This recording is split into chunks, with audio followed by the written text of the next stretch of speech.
পবিত্র স্মৃতিসৌধ। চলুন তো এর পেছনের পুরো গল্পটা একবার জেনে নেওয়া যাক। আচ্ছা, একটা প্রশ্ন দিয়ে শুরু করা যাক, কেমন? ৮০ বছরেরও বেশি আগে ডুবে যাওয়া একটা যুদ্ধজাহাজ কেন এখনও কাঁদছে? হ্যাঁ, ঠিকই শুনছেন, পার্ল হারবারে ডুবে থাকা এই জাহাজটা থেকে নাকি এখনও তেলের ফোঁটা বেরিয়ে আসে। লোকে একে বলে ব্ল্যাক টিয়ার্স বা কালো অশ্রু, আর এই রহস্যটাই আমাদের টেনে নিয়ে যাবে সেই অতীতের গভীরে। এই যে দেখছেন, এটাই হাওয়াইয়ের USS অ্যারিজোনা মেমোরিয়াল। প্রতি বছর লক্ষ লক্ষ মানুষ এখানে আসেন, আর এটা ঠিক সেই ডুবে যাওয়া জাহাজটার ধ্বংসাবশেষের ওপরেই বানানো হয়েছে। জানেন, এটা কিন্তু শুধু একটা মেমোরিয়াল না, অনেকের কাছে এটা একটা পবিত্র জায়গা, জাহাজের বেশিরভাগ নাবিকের শেষ বিশ্রামের জায়গা। তো এর আসল গুরুত্বটা বুঝতে হলে আমাদের একটু টাইম ট্রাভেল করে অতীতে যেতে হবে।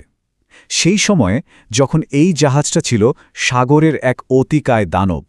তো চলুন পিছিয়ে যাই সেই সময় আর দেখি USS অ্যারিজোনা যখন তার সেরা ফর্মে ছিল তখন ঠিক কেমন দেখতে ছিল আর কতটা শক্তিশালী ছিল।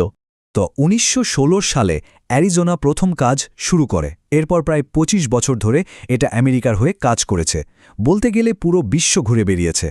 আর ১৯২৯ সালে এটার একটা বিশাল আপগ্রেডেশন হয়, মানে আরও আধুনিক করে তোলা হয়। আসলে জাহাজটা ছিল ইঞ্জিনিয়ারিংয়ের একটা দারুণ উদাহরণ। ভাবা যায়, এর একটা সাঁজোয়া কনিং টাওয়ার ছিল, মানে একটা সুরক্ষিত কন্ট্রোল রুম যেখান থেকে কমান্ডার যুদ্ধ পরিচালনা করতে পারতেন। শুধু তাই না, শত্রুদের ওপর নজর রাখার জন্য এর নিজস্ব প্লেনও ছিল, যা জাহাজ থেকেই ছাড়া হতো। তবে জাহাজের আসল শক্তি ছিল এর ফায়ার পাওয়ার।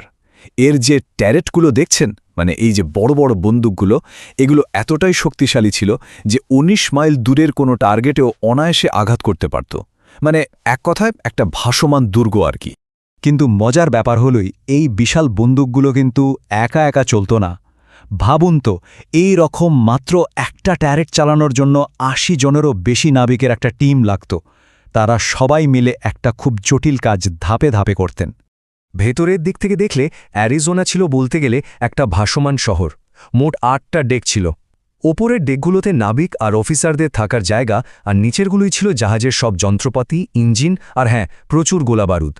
কিন্তু এত শক্তিশালী এই ভাসমান দুর্গের ভাগ্য একদিন বদলে গেল, চিরদিনের জন্য।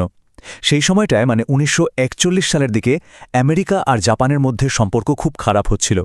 একটা চাপা উত্তেজনা ছিল, আর সেই কারণেই মার্কিন নৌবাহিনী তাদের বেশিরভাগ জাহাজ হাওয়াইয়ের পার্ল হারবারে যাও করে রেখেছিল। আর ঠিক তখনই ১৯৪১ সালের ৭ই ডিসেম্বর সকালে জাপান অতর্কিতে হামলা চালায়। ৩০০র বেশি বিমান নিয়ে তারা আক্রমণ করে। এই একটা ঘটনাতেই পুরো আমেরিকা হতবাক হয়ে যায় আর সরাসরি দ্বিতীয় বিশ্বযুদ্ধে জড়িয়ে পড়তে বাধ্য হয়। অ্যারিজোনার কপালটা খারাপ ছিল। একটা বোমা এসে পড়েছিল ঠিক এর ২ নম্বর ট্যালেটের কাছে, আর সেটা বেশ কয়েকটা ডেক ভেদ করে সোজা পৌঁছে যায় জাহাজের পাউডার ম্যাগাজিনে, মানে যেখানে গান পাউডার রাখা ছিল। আর তারপর যা হওয়ার তাই হলো, একটা ভয়ঙ্কর বিস্ফোরণ।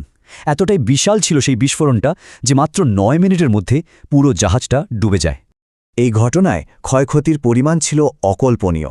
পুরো পার্ল হারবার হামলায় যতজন মারা গিয়েছিলেন তার প্রায় অর্ধেকই ছিলেন এই একটা জাহাজে, USS অ্যারিজোনাতে। এর ১৫০০ নাবিকের মধ্যে প্রায় সবাই সেদিন প্রাণ হারান। অন্যান্য জাহাজগুলোকে পরে মেরামত করে আবার কাজে লাগানো হয়েছিল, কিন্তু অ্যারিজোনার ক্ষতি এতটাই বেশি ছিল যে ওটাকে আর তোলা সম্ভব হয়নি। ওটা সেখানেই রয়ে গেল যেখানে ডুবেছিল। আর পরে ১৯৬২ সালে ঠিক ওই ধ্বংসাবশেষের ওপরই গড়ে ওঠে এই বিখ্যাত স্মৃতিসৌধ। এই যে মেমোরিয়ালটা দেখছেন, এর ডিজাইনেরও কিন্তু একটা বিশেষ মানে আছে। দেখুন, মাঝখানটা একটু নিচু, তাই না? এটা আসলে যুদ্ধের শুরুতে আমেরিকার পরাজয় আর হতাশার প্রতীক, আর দুই ধারের উঁচু অংশ দুটো হল শেষ পর্যন্ত তাদের বিজয়ের প্রতীক। শুধু তাই নয়, এর প্রত্যেকটা ডিটেলস খুব ভেবেচিন্তে করা। যেমন ধরুন, এর দুই পাশের দেয়ালে আর ছাদে ৭টা করে মোট ২১টা বড় জানালা আছে। কেন বলুন তো? কারণ হামলাটা হয়েছিল ৭ই ডিসেম্বর। এই তারিখটাকে মনে রাখার জন্যই এই ব্যবস্থা। আর মেমোরিয়ালের একেবারে কেন্দ্রে আছে এই স্মৃতির বেদি। এখানে একটা বিশাল মার্বেলের দেয়ালে অ্যারিজোনায় নিহত সবার নাম খোদাই করা আছে। দেয়ালের ট্রি অফ লাইফ ডিজাইনটা যেন নবজীবন আর শান্তির কথা বলে। আর সবচেয়ে বড় কথা, হামলায় বেঁচে যাওয়া নাবিকরা মৃত্যুর পর তাদের সঙ্গীদের কাছেই ফিরে আসতে পারেন। তাদের চিতাভস্ম এখানেই রাখা হয়। আর এই সব কিছুই আমাদের সেই প্রথম প্রশ্নটায় ফিরিয়ে নিয়ে আসে। জাহাজটা থেকে এখনও যে একটু একটু করে তেল বেরিয়ে আসে তাকে সবাই বলে ব্ল্যাক টিয়ার্স বা কালো অশ্রু। মনে হয় যেন এত বছর পরেও জাহাজটা তার হারানো নাবিকদের জন্য শোক করছে।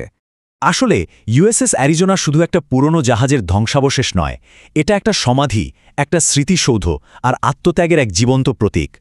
এটা আমাদের বারবার মনে করিয়ে দেয় একটা প্রশ্ন: সময়ের গভীরে হারিয়ে যাওয়া এই গল্পগুলোকে আমরা ঠিক কিভাবে সম্মান জানাব?